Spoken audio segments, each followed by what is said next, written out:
The only sound was footsteps of soldiers on a frozen ground. At the end of a gun, they separate fathers from. Welcome, everybody, to the Patriots Prayer Podcast. Today, it is going to be just me for a little while because Eddie is out and about running errands and doing all the fun things that us adults get to do as we're trying to live our lives in this crazy, insane world. We have a lot of news to go over. I think that we covered a lot of things this week. It's been very, very busy. And I know that big news came out today in regards to the solar flares that happened, well, I guess a couple days ago, but the CMEs are now starting to, the coronal mass ejections are starting to impact the Earth, which will affect electronics. So hopefully our internet stays up. I think it will. I don't know what kind of interruptions we're going to see. I know that they're already saying that there's going to be geomagnetic storms, that we're at a level 4 from the first impact. So, yeah, big news there. That I don't know if you guys had followed the podcast that I had done, that Eddie and I had done with Ben Davidson. He runs the YouTube channel Suspicious Observers. He's fairly informative on this stuff. Well, fairly. He's probably one of the most informed people about it in general, and was actually hosted on the Alex Jones show today. And I kind of felt good knowing that, you know, just a couple weeks ago we had him on right before Alex Jones noticed him. So I'm like, hey, I think I got my finger on the pulse of something here. So, but you know, today's it's going to be a little bit more laid back. It's Friday. It's a long week. It's hot where I'm at. It's like 80 degrees here in Washington. And man, it's like I said, it's just been a long week. So if you guys have any comments or questions or anything, feel free. I believe I got everything pulled up, and I hope that this stream is going to go out well because I've never tried to multicast stream. Right now, I'm streaming to my X page, Rumble, YouTube, and a couple other places. So I'm hoping that my internet can handle this because, believe it or not, I live out in the boonies. And I don't have that great of internet, but it appears to be doing just fine as far as I can tell. So hopefully it's coming through clear on your guys' end. And hopefully we don't have any interruptions. I should actually turn some other electronics off of the internet so that way my internet can actually handle this. So earlier this week, I kind of want to just run through the week a little bit here. I know that the podcast that we had done with the Choose Life Church, that was a fairly emotional podcast for me. I didn't expect it to be. I mean, I know abortion is it's a very touchy subject for a lot of people, me especially. Not because I've had a significant other go through an abortion, but just the fact that I had lost my daughter back in 2020 in the 7th trimester and almost lost my wife. And thank God she had pulled through and was actually able to try again. That's why we have our son, Raylan, who's now a year and a half old. Right before this, we were outside playing. We got a new, I think they're called a splash pad.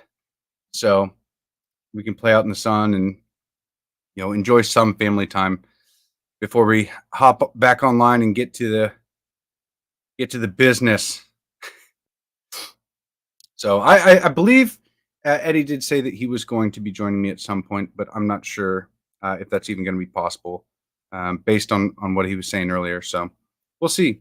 But like I said, if you guys have any questions or anything, I actually have wanted to do this for a while and see if I can pull somebody up on stream, because I know there's been quite a few people that have asked me to come on the podcast, and I think that Fridays might be a good day to bring people up on stream and have a conversation. I mean, the subject matter doesn't really make a difference. I'm kind of down to discuss any topic that I talk about on Twitter, because there's a lot of important things happening in this country. I know that I meme, therefore I am, has been running, is just starting to run spaces at about 4 p.m. Pacific Standard Time, 7 p.m. Eastern Time. She is running. Shout out to her, by the way. I know she'll be coming on the podcast eventually. But I meme, therefore I am. She is running spaces every Friday to inform people about what's happening on the border, and she's bringing in independent journalists. So if you can attend that, I definitely would. At least just listen in. You guys, one of the most important things that we can do, and I know everybody's busy, and I know a lot of people are strapped for cash. So one of the best things you can do is just show face. I mean, even if it's in an online space, it's you show up, you share the message, you send it out to your friends and things like that. I mean, that's going to help get the message out, and that's what's actually going to change the election. Think about back in 2020 when Twitter was being ran by radical leftists who hated Trump, and they did everything in their power to work against him. They censored conservatives at every single chance that they got. So, and hang on a second. I'm sorry. I'm checking something. I'm just realizing. Okay, no, we're good. I am live. my my computer froze, and I was like, "Hey, I thought the stream had ended." So one of my screen had frozen. But back in 2020, all of the social media groups were censoring everybody. Not only that, we were going through the government lockdowns with COVID, so they were able to really take advantage of the narrative. And what we need to do this time is take advantage of the opportunity that we have to use a platform like X to spread our message as far and wide as possible. Because realistically,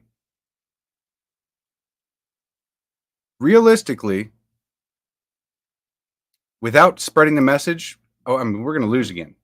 And I would love to believe that Joe Biden is going to lose by a landslide. That's what my gut tells me is going to happen based on the sentiments that I see and hear. But I know that the election isn't about who has the better ideas. It is more about how many ballots you can collect before counting, or before they're done counting, I'll say. But the best chance that we have to overcome that is to spread our message far and wide, inform people about what's going on at the border, inform people about the crime that is happening. And I mean, the effects of, I mean, drugs coming into this country alone. There's over 100,000. Last year, there was over 107,000 overdoses from fentanyl, which is astronomically high. It's this is one of the biggest death counts, and I mean, this is directly from other, foreign countries, from China and the Mexican cartels working to bring in drugs to our country. And yes, the opioid epidemic is a type of war. So the fact that we're just allowing this, I mean, it brings so much damage to our country that I don't understand how people believe this to be empathetic. You look at any major blue city, and what you see on, I mean, it's almost just every city now, but you drive past homeless people, you drive past a ton of just tweakers, because, and I mean, what are we supposed to do? We can't help them. What we can do is we can close the border and start actually focusing on our own citizens, and not be spending $66 billion, which is what we spent last year, by the way. Do you guys remember back in 2017, I want to say, when Trump was he asked for $5 billion to build a border wall? $5 billion. Last year alone, we spent $66 billion on illegal immigrants. Imagine what kind of wall that would build. Have over 13 times the amount of money. But no, we're allowing in tens of thousands a day, or at least 10,000 a day, and it is a constant flow. And I know that our enemies far and wide are taking advantage of this situation. So we need to use a platform like X to the best of our advantage and spread the message, show face. And when there are protests around your area, and I'm not talking about like Black Lives Matter protests, right? I'm talking about like right wing protests or positive patriotic protests or celebrations or events around your area that you can go to. I suggest that you do it, and I suggest that you bring an American flag. I would love this summer to be the most patriotic summer we have ever seen in this country. I think that's the way to go. We interviewed on Monday. Uh, I'm so bad with names.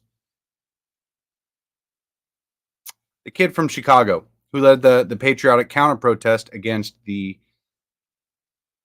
pro-Palestinian occupation on campuses, right? And I believe that this is one of the best things we can do, because what he did is all he did was show face, and it confuses the media because they don't know how to report it, because they were peaceful, they were patriotic, they were bigger and more healthy looking than anybody at the pro-Palestine protests. So the optics are good. If we can get in front of cameras non-violently, right, and show face to show the country and force the media to report on us, that there are patriots in this country, and believe it or not, we are the majority.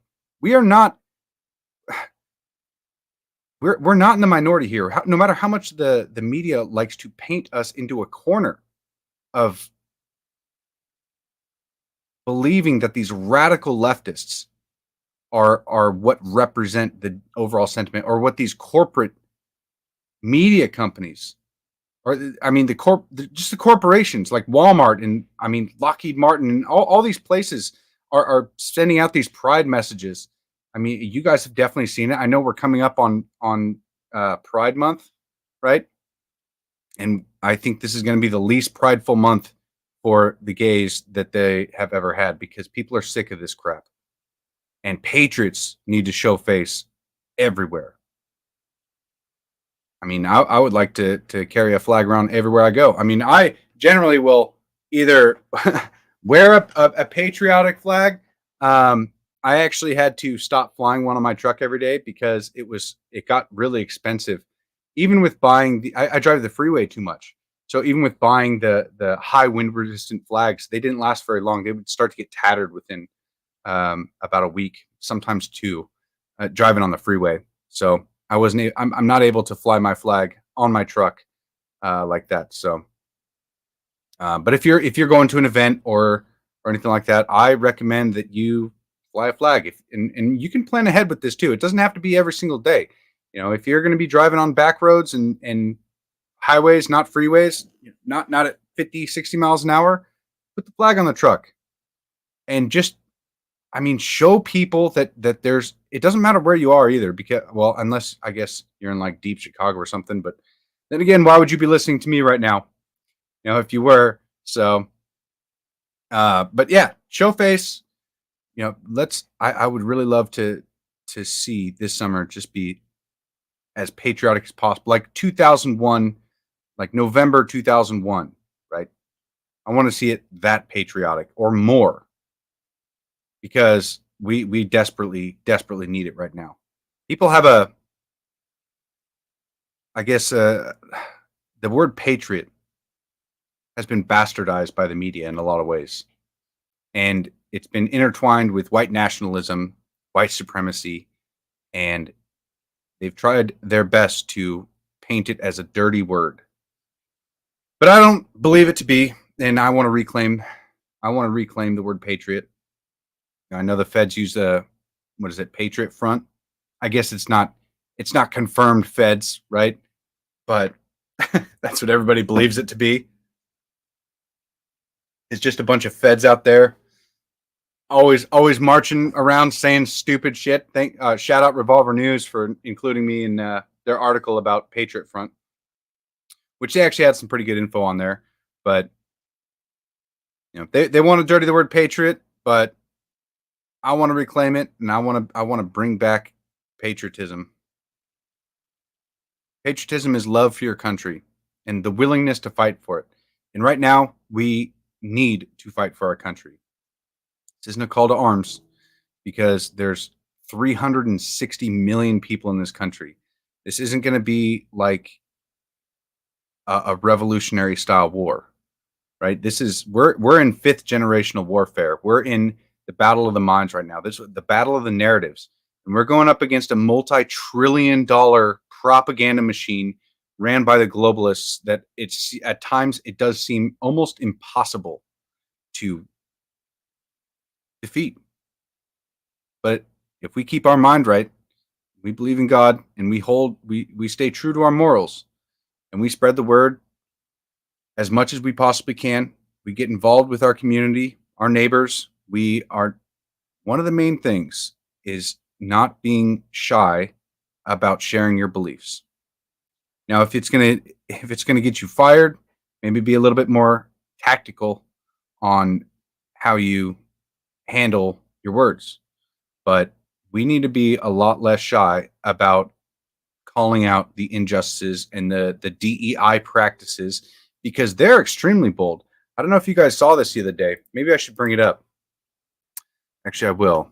Let me bring this up for you because this is really important to see in just how far the left has gone. They've come full circle to being full racist. It blows my mind.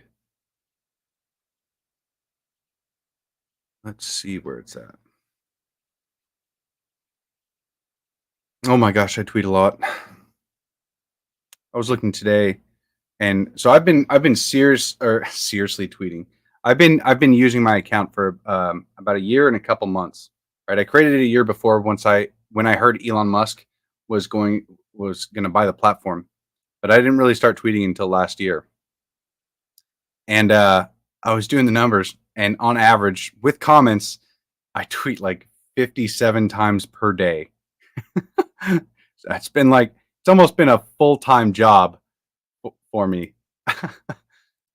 And I don't know if many people have seen today, but X's they are starting to pay out, which is pretty nice. It's finally made me not go negative when in between paychecks, because for a while there we were really struggling as far as getting the right amount of hours and being able to make it paycheck, past paycheck to paycheck, because we were really hurting for a while. But this has actually helped quite a bit. So I do want to thank you guys greatly for liking, sharing, commenting, helping spread the message. And I know, like, it may not seem like much, but taking that little bit of time to share and comment on something that, especially if you agree with it and you believe in that message, it really helps out someone like me. I'm a small town nobody. I come from a town of 2,500 people, and it still blows my mind that I have about 86,000 followers. I can almost not believe it. But it's a lot of fun. I can't find this post anymore.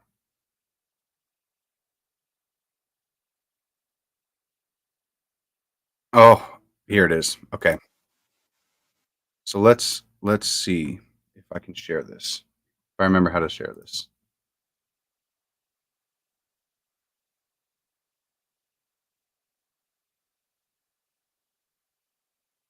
All right. So listen to this. This is how far the left has gone. What we didn't want to happen is to go back to the community, and Jim, you know this, and people look at us and say, well, what did you do? No one on that project looks like us. No one in that project represents us. We did not want to have those conversations, and that's why those tireless meetings that took place on Zoom, it was Microsoft WebEx or whatever it was, and it wasn't working, and your bandwidth, and you had to turn off the camera or turn off the mic. As annoying as it was, we knew it was for us, by us, to make sure that this community that we represent looks like us. So I just want to say, isn't that insane? This is where the left has gone right now. How do I unshare this? Stop. That's where the left has gone.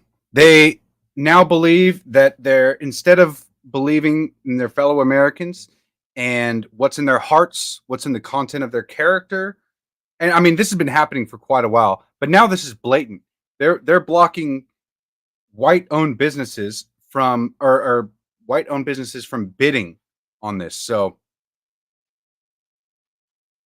they want people who look like them, which is disgusting.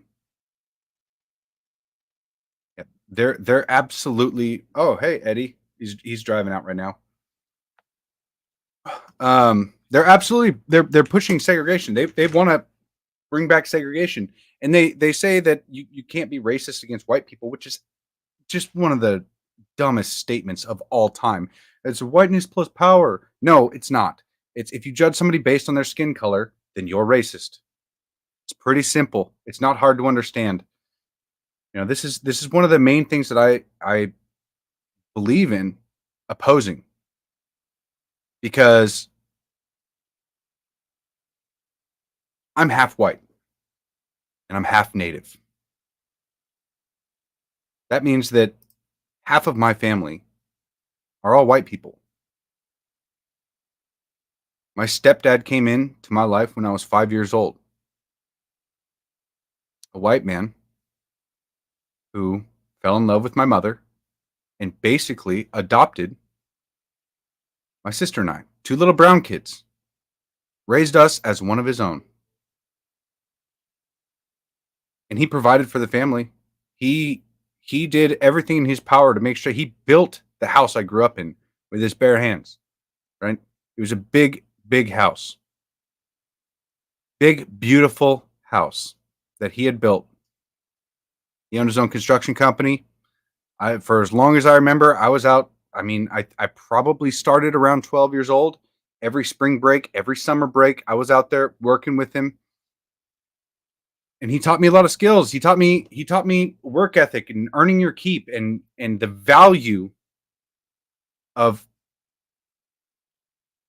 putting your nose to the grind and actually earning what you get. Not, I have such a hard time with how we went from being post-racist to how I grew up, which I grew up in a small town, like I said, full of white people. And I never felt like I was being judged because of my skin color. Never. There were a couple times where some kids wanted to pick fights and said dumb things, but that's literally, you'll get picked on for anything as a kid if you put up with it, and I didn't. So it was never a serious problem, and I don't believe that white supremacy is a serious problem right now in this country. What I see is this push for Black Americans to see each other as better than white Americans, because they believe that the whites are oppressors, which is just so utterly ridiculous.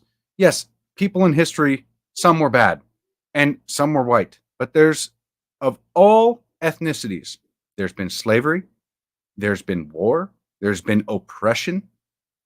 So I will never understand going backwards and believing that racism moving forward is the way to fix the racism of the past that none of these people lived through. By the way, none of these people lived through slavery. Most of them weren't even alive for the civil rights movement. I know that there's a ton of people on this whole Black Twitter movement that is all about just Black Americans being, I guess. I've tried to talk to a lot of people who kind of lean that way. It's like Black Republicans, right? And I remember going into this space. I'm not going to call out this lady, but I asked her, why is it that you believe you have more in common with a Black person who lives all the way across the country than you do with your white neighbor? Like, why do you believe that you'll share more in common with them? And they were so appalled by the question, they were not ready to answer that question. Because to me personally, I actually had to answer this today, because somebody said that because I support Trump. And Trump was going to run a pipeline through native land. I was like, dude, like, I don't have anything to do with the South Dakota natives. Why would I? Why? Like, I'm not part of their tribe. My tribe is up here in the Pacific Northwest. Like, I have more in common with my white neighbor than I do with the people over in South Dakota. Now, do I respect their culture? Yes. I absolutely love Native American history, Native American culture, but I'm not a Native American supremacist, right? And I'm not going to judge somebody just strictly based off skin color and be like, hey, it's you and me versus all these white folks, right? No, I don't understand it. And so when they're offering bids and we're just strolling back through time, believing that current racism is going to fix past racism is just going to create more hatred and a lot more problems for this country. So I'm not excited for what comes next at all if we continue down this path. But I think people are really starting to realize what's happening in the right-wing movement and how they're the least racist out of the bunch. And it's fairly consistent. If I have a bunch of examples on my X about it, Twitter. Oh my gosh, it sounds so weird bring it up like that. But yes, on my Twitter, I have a bunch of examples of the moment somebody sees that I'm a right-leaning person and they're very far left, immediately the racism comes out. I mean, immediately. They're like, "Oh, just why don't you?" Or if you keep saying things like this, there's going to be another trail of tears, or you're an Uncle Tonto, or I mean, the racist accusations from the left it's weekly. It's almost daily, but I don't antagonize. I don't antagonize the left enough. I try to inspire the right more than antagonize the left, because I believe that inspiration is needed now more than owning the libs. It is fun to point out their stupidity, but there's a lot more that we can focus on that would actually help the country than just owning the libs.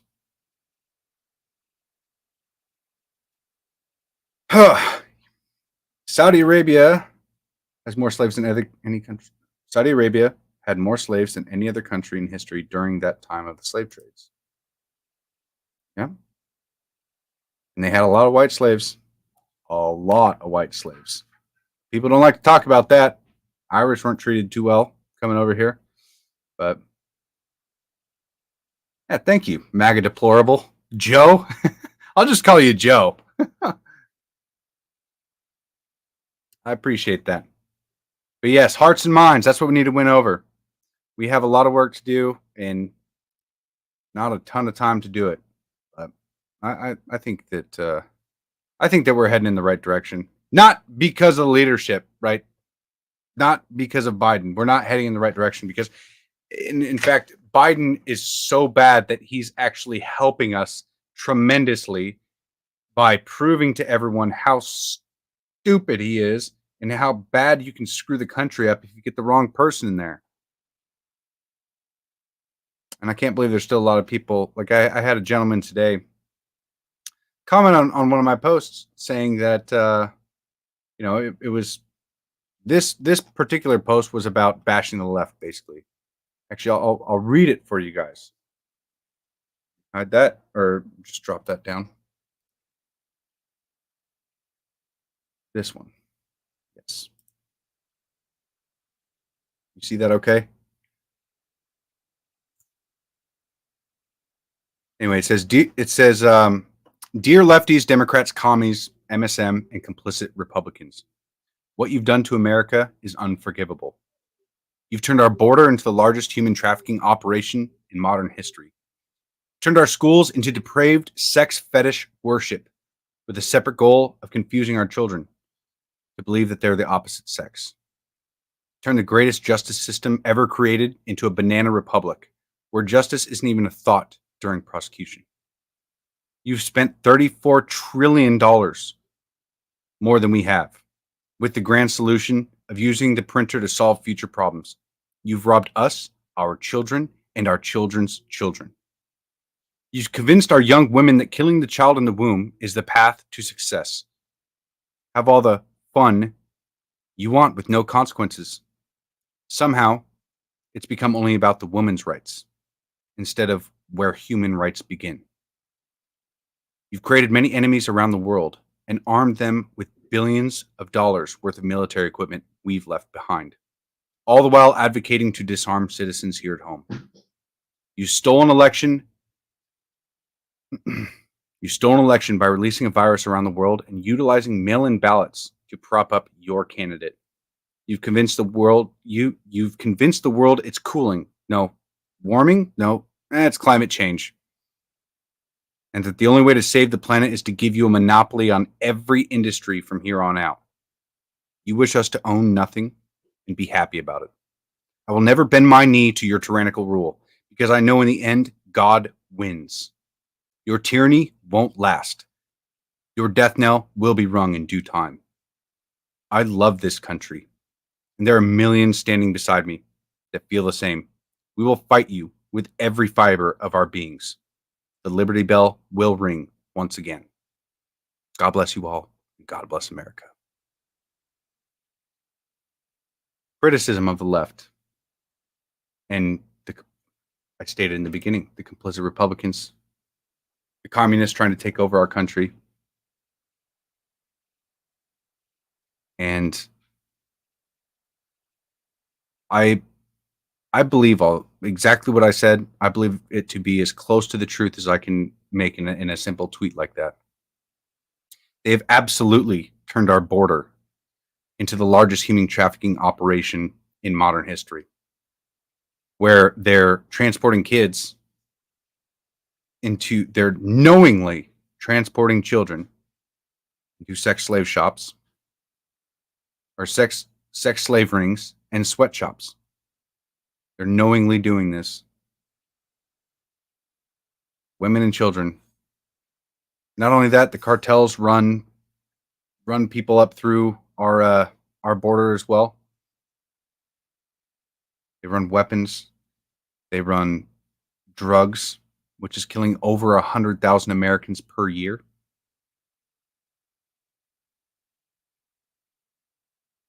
That doesn't even include what's going to happen when they try to naturalize these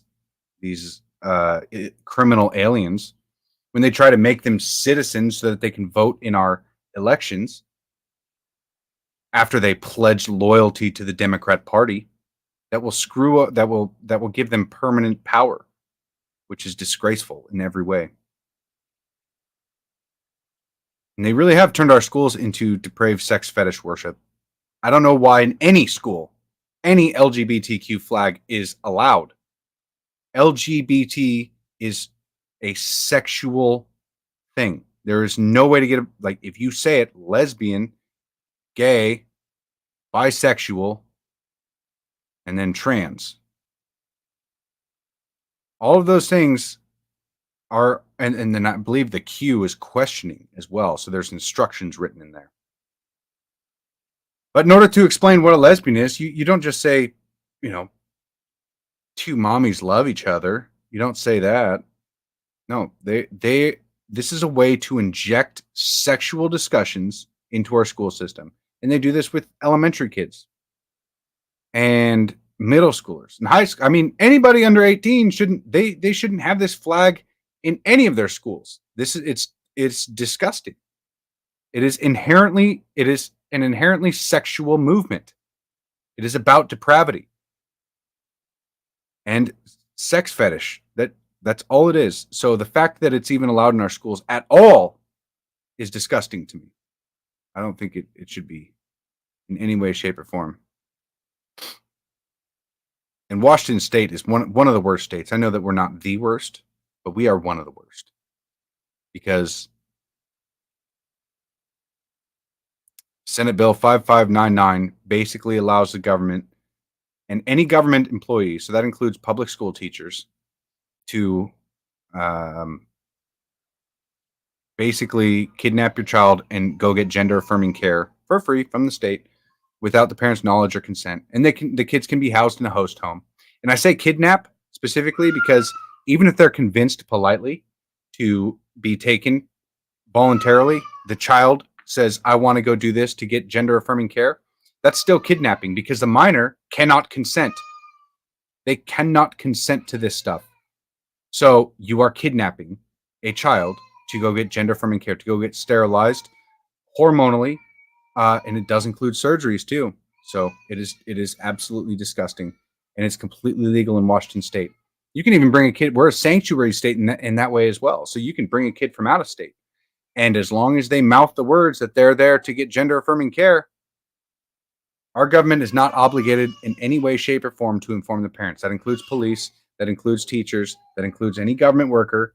So now they can inform the parents, but it doesn't mean that they have no legal obligation to. So any rats that get into the government actually, they can push this behind the scenes and is completely legal. Legal does not mean moral. This is a very evil thing that Washington State's doing. Born American free. Let's see. How did the American people allow any of this evil, treason, globalism become normal? Well, there was a golden age in the Americas of a time of peace and technological development that made people complacent.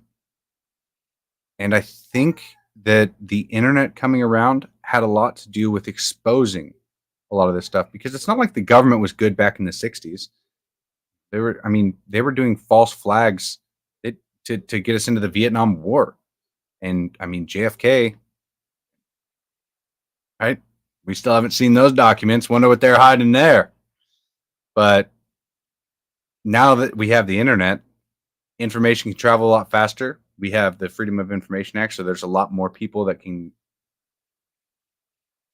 I guess, try to get information from the government, and they're legally obligated to give over, whatever they can. And so with a lot more journalists looking into these things and being able to share the message as fast as possible, it's come a long way just in the last 10 years. But the internet's also radicalized people. So how did the American people allow any of this evil, treason, globalism? I think this was planned long ago, and there's just a lot of people waking up now to it, unfortunately.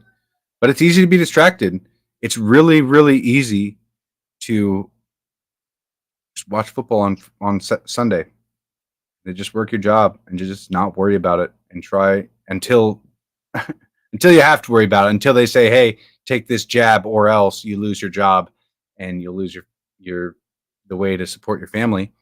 That's when people are starting to realize, or when there's illegal immigrants out there causing havoc in their city to where women can't even walk alone down the street without getting a belt wrapped around their neck, like that gentleman did in New York City. Like that disgusting human piece of trash did in New York City to that woman. Thank God he's been found. I wish that they would bring back public hanging. But a lot of these people are driven by necessity, and they do their best to distract themselves because it's easier. But freedom was never meant to be kept by living the easy life. It's hard to keep freedom, and I think people are really starting to understand what that means now. They look around and they see $34.5 trillion in debt, and they see our government spending $66 billion just in 2023 on criminal aliens that just came into our country. And then you compare that to what they're spending on the vets, $3 billion in 2023. You can kind of see where our priorities lie. You can kind of see where the Biden administration is buying votes. He spent $66 billion just on his new voting demographic last year. So freedom, it's going to be hard to keep. It's going to be really, really difficult. Because like right now, I don't necessarily feel oppressed, but I don't feel free. Well, feel the weight of the $34.5 trillion from the government that is going to be placed on my children and the inflation. And I look around and I see that a lot of these adults are promoting this LGBTQ crap for my children. And I feel that burden uh, to make a change. 2020 really woke me up, and I've been trying to figure out how to make the biggest difference I possibly can. And I believe that one of the most powerful, I would say the most powerful weapon that we as individuals have on earth is speech. So maintaining freedom of speech is priority number one, because that's how we convey ideas and convince people. And I mean, Hitler would have been nothing without his speeches, but he convinced a whole bunch of people to do atrocious things. So did Stalin. So did I can't remember, Mao. I mean, every single time it's speeches, it's inspiration that brings these people to believe that what they're doing is good. And I mean, if evil people can do that, then good people can have better speech to fight against it. So I know that the truth is a lot more powerful than lies. Lies will eventually fall apart. When you build your worldview based on lies, you're building your worldview on sand. And when you walk beside the river of truth, it will always erode that empire. I believe that's what we're starting to do, is we're starting to erode the empire of lies that this Biden administration has been building up. Obama's third term.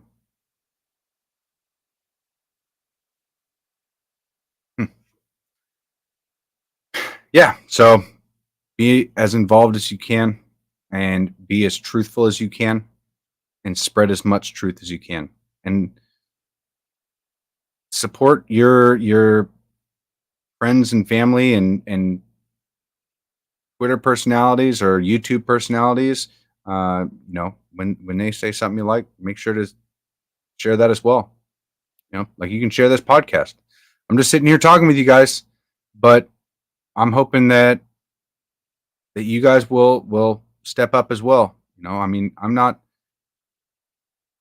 I personally cannot go out and take on the Biden administration by myself. There's no way. Just can't do it. I'm not running for president right now.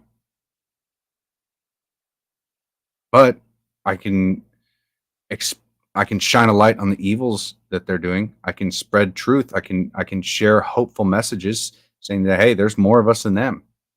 And there's a lot more in this country that's worth loving and protecting than there is that these evil communists want to burn down. Like, they want to burn it down because a lot of these people they sure seem like psychopaths. A lot of these people in the protests, like NPC, they repeat what they hear without connecting the dots in what they're saying. Like these gays that are protesting for Palestine, when if they went over to Palestine, they'd be imprisoned or tossed off a high ledge.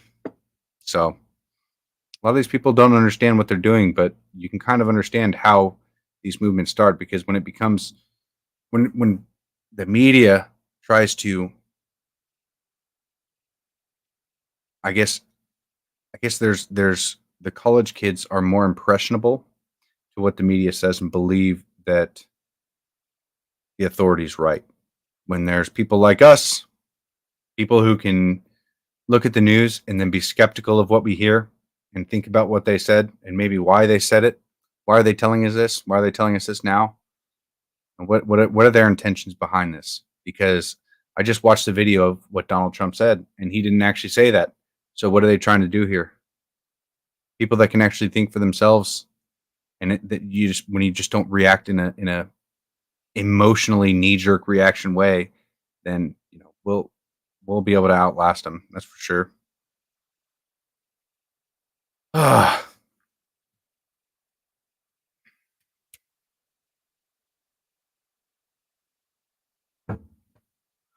Like I said, been a fairly long week. I hope you guys all. Oh, we should talk about the solar flares a little bit because I'm not imagining that this is going to be like an end of the world scenario. I'm imagining some power outages in places or internet interruptions, things like that. But it might be a good idea just to have extra water and food just in case. It's not the end of the world, probably, most likely. But be prepared for a couple days just in case. If you're in an area that's going to be stormy, because right now the CMEs are impacting Earth as we speak, and there's a couple more coming. They're on their way, and we know that they're on their way. So it's going to magnify these storms. So if you live in an area and it's going to be stormy, make sure you're prepared. Just have extra water, have extra food. Make sure that you're prepared to last a couple days just in case. It's not the end of the world, but just prepare yourselves, guys, as much as you can. Be self-sufficient, because we never really know what's going to happen. I've heard doomsdayers talk about these solar flares and say, technically, it could knock out the entire power grid, which would set us back. Like it would take like 5 years to get the grid back up and going, and by that time, this country would be completely unrecognizable. So we're gonna assume that that's not going to happen. We're gonna pray that it's not going to happen. It's a very low chance of it happening this time, but it should kind of be a wake up call to everybody that it is a possibility. And with the solar flares, I mean, it all happen within a couple days, and then bam, the power grid's down for good.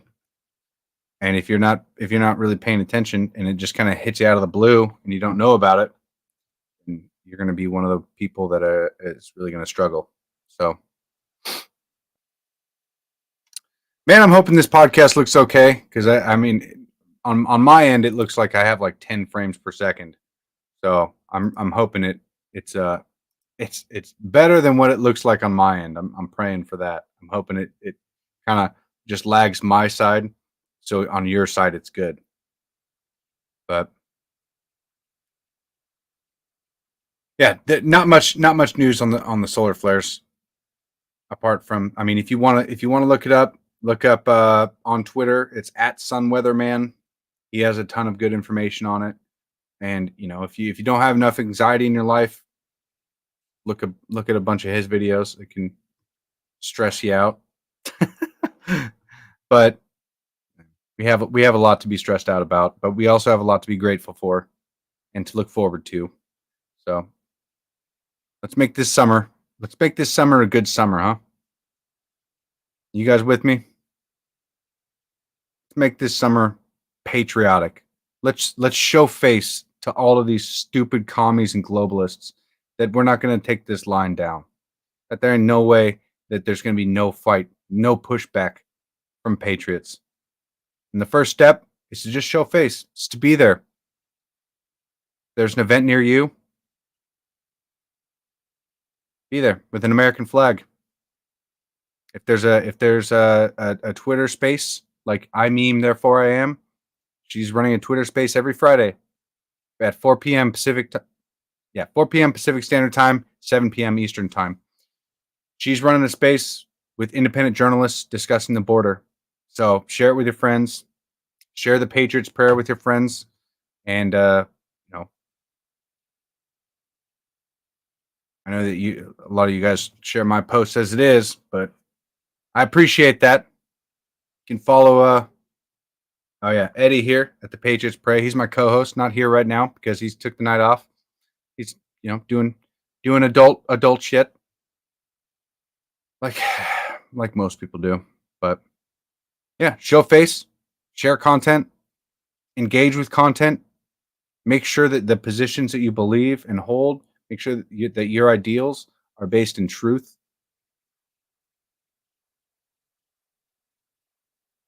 Oh yeah. You guys, one of the things that would really help us out is and you guys would actually get a product for is if you go to the patriotsprayer.com, you'll see all the sponsors. We have a couple sponsors for the show, and there's generators, there's books that you can go to redemptionshield.com, get your Faraday cages. Oh, that's what it was. Yeah, Faraday cages.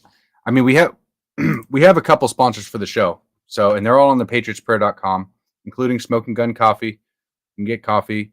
There's you can get generators and just general preparedness stuff, but that would help us out.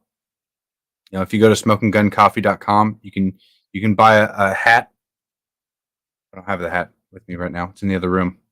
But there's a Tribe of Patriots hat. There's a whole bunch of really good coffee, including Bold Like Bartholomew. Rest in peace, Bartholomew. He passed away a couple weeks ago, defending this flock. He died, and hopefully he's in Rooster Valhalla or wherever they go. But Bold Like Bartholomew. There's Rise Like a Native, Shine Like a Patriot. There's a couple different kinds. So, but yes, listen, share. That'll really help us out. And like I said, we do our best to research, share the truth, spread the truth, engage honestly with people who maybe don't think like us. And although it's really difficult, I'm sure you guys have had your own Twitter feuds and have experienced what the Twitter world is like.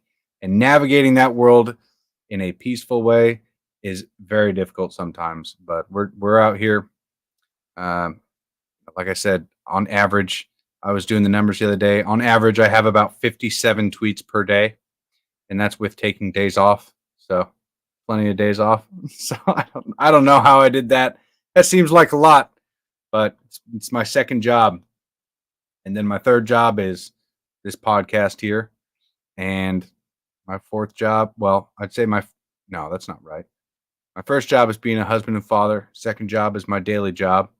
Third job is tweeting in the podcast. I'm gonna put these in the same category here. But I spend a lot more time posting on X than I do on the podcast. So, but yeah, follow if you can. If you're not following, please hit the follow button. Share if you can, and get it to your friends. And if you want to come on the show, if you have a, I think Friday might be a good day to do it. If you want to come on the show and ask a couple questions or anything like that, just let me know. You can shoot me a DM. And yeah. But I've been on for almost an hour, which is kind of crazy to me. It didn't feel like an hour, but apparently I was just, it is what it is. But yeah, I'm pretty tired, pretty worn out from this week. But stay safe, everybody. God bless you all.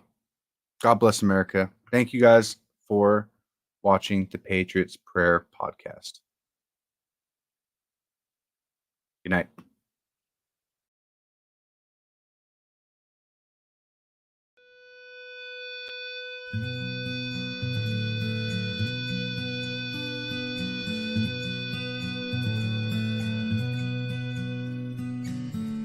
The only sound was footsteps of soldiers on a frozen ground. At the end of a gun, they separate fathers from